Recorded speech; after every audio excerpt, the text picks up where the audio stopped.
Hello दोस्तों, आज के इस वीडियो में बात करेंगे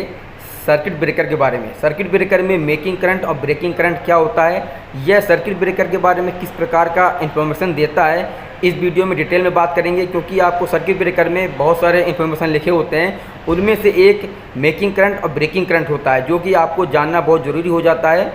इंटरव्यू के पॉइंट ऑफ व्यू से। तो इस वीडियो में डिटेल में बात करेंगे मेकिंग करंट और ब्रेकिंग करंट क्या होता है। तो दोस्तों से शुरू कर लेते हैं बगैर टाइम वेस्ट किए।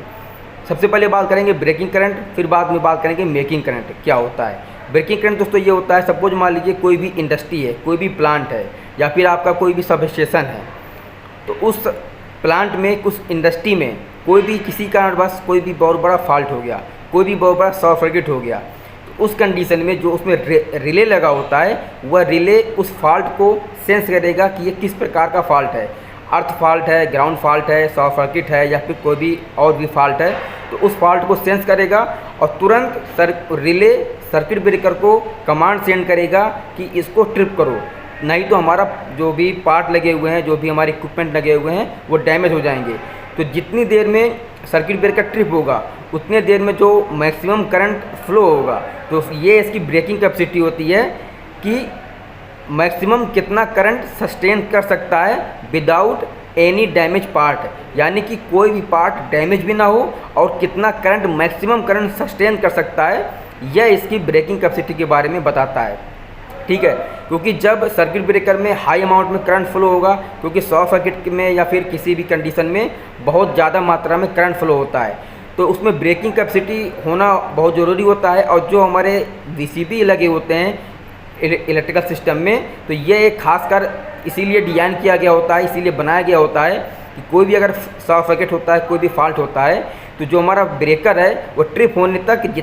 कितना मैक्सिमम करंट सस्टेन कर सकता है बिना कोई भी पार्ट डैमेज हुए, कोई भी पार्ट भी डैमेज ना हो, और कितना मैक्सिमम करंट सस्टेन कर सकता है, यह इसकी ब्रेकिंग कैपेसिटी होती है। ठीक है, अब दोस्तों बात करते हैं मेकिंग करंट के बारे में। दोस्तों मेकिंग करंट क्या होता है, सपोज मान लीजिए कोई भी मोटर है, कोई भी आपके ड्राइव है, तो जब ड्राइव स्टार्ट होता है, जब कोई भी ड्राइव अगर बंद है, कोई भी मोटर अगर बंद है, अब वो अचानक से स्टार्ट होगा, तो वह बहुत हाई अमाउंट में करंट को लेगा, यानी कि जो उसका कंजप्शन होगा जो करंट का, वो बहुत ज़्यादा होगा, वह अपने बिल्कुल पीक तक जाएगा, बहुत ज़्यादा हाई अमाउंट में करंट फ्लो होगा। तो उस कंडीशन में जो करंट जब पीक पर जाएगा, तो उस कंडीशन में जो उसमें मेकिंग करंट होता है, वो कितना करंट सस्टेन कर सकता है विदाउट एनी पार्ट डैमेज, कोई भी पार्ट भी डैमेज ना हो, और वो कितना करंट सस्टेन कर सकता है, इसी को मेकिंग करंट कहते हैं। ठीक है दोस्तों, आपने इंडस्ट्री में वर्क किया होगा, तो इंडस्ट्री में आपको मोटर भी मिला होगा, स्टार्टर भी मिला होगा, ड्राइव भी मिला होगा। दोस्तों आपने देखा होगा कि जब कोई भी मोटर होता है या फिर कोई भी ड्राइव होता है, जब वो अचानक से स्टार्ट होता है लोड पर, जब वो लोड पर होगा और अचानक से स्टार्ट होगा, तो वह हाई अमाउंट में करंट लेगा, हाई अमाउंट में करंट फ्लो होगा। यानी कि जब कोई भी सिस्टम स्टार्ट होता है, तो उसका जो करंट होता है वो पीक पर जाता है, बहुत ज़्यादा करंट लेता है। तो उस कंडीशन में जो अगर कोई वीसीबी है, कोई भी सर्किट ब्रेकर है, तो वह कितना करंट सस्टेन कर सकता है कोई भी पार्ट डैमेज हुए बिना, कोई भी पार्ट भी हमारा डैमेज ना हो, कोई भी कॉन्टैक्ट डैमेज ना हो, और वह कितना करंट सस्टेन कर सकता है, कितना मैक्सिमम करंट सस्टेन कर सकता है, यह इसकी मेकिंग करंट होता है। अब दोस्तों सोच रहे होंगे कि आप कि मेकिंग करंट और ब्रेकिंग करंट के बीच में रिलेशन क्या होता है, ये दोनों मेकिंग करंट ब्रेकिंग करंट से ज़्यादा क्यों होता है। तो मेकिंग करंट ब्रेकिंग करंट से 2.55 टाइम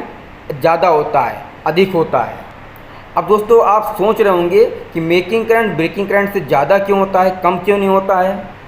अब दोस्तों ज़्यादा इसलिए होता है कि सपोज मान लीजिए कोई भी आपके सिस्टम में कोई बहुत बड़ा शॉर्ट सर्किट हुआ है, कोई भी फॉल्ट हुआ है, अब आपका जो सर्किट ब्रेकर है वो ट्रिप हो गया है। अब दोस्तों जब तक हम उस सर्किट ब्रेकर को रेडी नहीं करेंगे, जब तक हम उसको पूरी तरीके से हेल्दी कंडीशन में नहीं लाएंगे, अब अगर उसी टाइम हमने इसको ऑन कर दिया, या फिर सर्किट ब्रेकर ट्रिप होने वाला ही है और वो अभी तुरंत ट्रिप हुआ है, और हम उसको जस्ट तुरंत उसको रीसेट करके अगर हम तुरंत ऑन करेंगे, तो दोस्तों क्या होता है कि अगर मेकिंग करंट 40 किलो एम्पियर है, ठीक है, अगर मेकिंग करंट जो होता है उसका अगर 40 किलो एम्पियर है, और जो ब्रेकिंग करंट से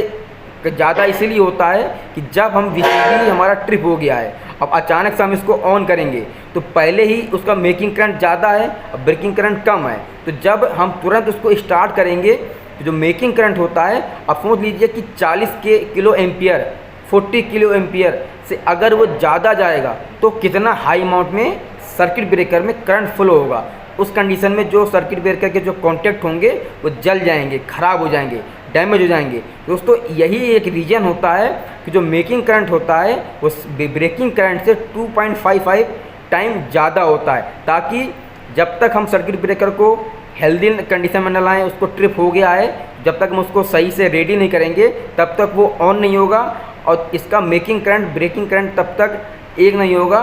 क्योंकि इसीलिए कि मेकिंग करंट इसलिए ज़्यादा होता है, ब्रेकिंग करंट कम होता है कि जब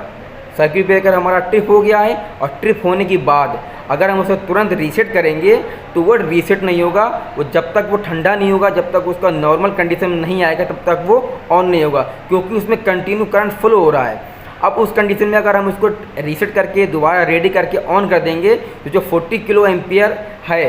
वो उससे ज़्यादा ब्रेकिंग करंट भी कैपेसिटी का भी उसका भी जुड़ जाएगा, तो बहुत हाई अमाउंट में करंट फ्लो होगा, जिससे जो हमारा ब्रेकर होगा वो ख़राब हो जाएगा। दोस्तों आपको छोटी जानकारी कैसी लगी है? अगर अच्छी लगी हो तो चैनल को सब्सक्राइब करने के बाद बेल आइकन बटन जरूर दबा दीजिएगा।